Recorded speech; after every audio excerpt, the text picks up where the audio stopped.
అయితేనులా Jaganmohan Reddy sir వాళ్ళ చెల్లమ్మ ఎవరు Sharmila madam కదా. షర్మిల మేడం అయితే జగన్మోహన్ రెడ్డి సార్కి అయితే తిర్లమర్ల మాట్లాడుతున్నదంట. ఏమని మాట్లాడుతున్నదంటే జగన్కైతే ప్రజల యొక్క సమస్యల మీద మాట్లాడే హక్కే లేదు.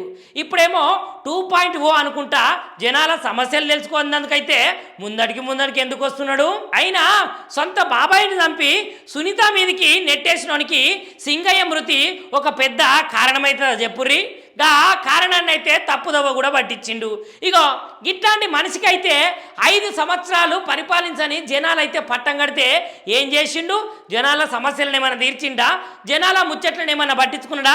విచ్చలవిడిగా రాష్ట్రము అధికారమున చేతులున్నది కదా అని గా 5 ఏళ్ళు అయితే నానా అవస్థలకే గురి చేసిండట జనాలను. ఇక షర్మిల మేడం అయితే ఆ సార్ని అయితే పుట్టి ముంచుతున్నది పోర్రి. ఇక సారు 2.0 ఏమో కానీ జనాలకైతే సార్నైతే రానియకుండా నిషేధమే విధించాలని మేడం అయితే చెప్తున్నదులా.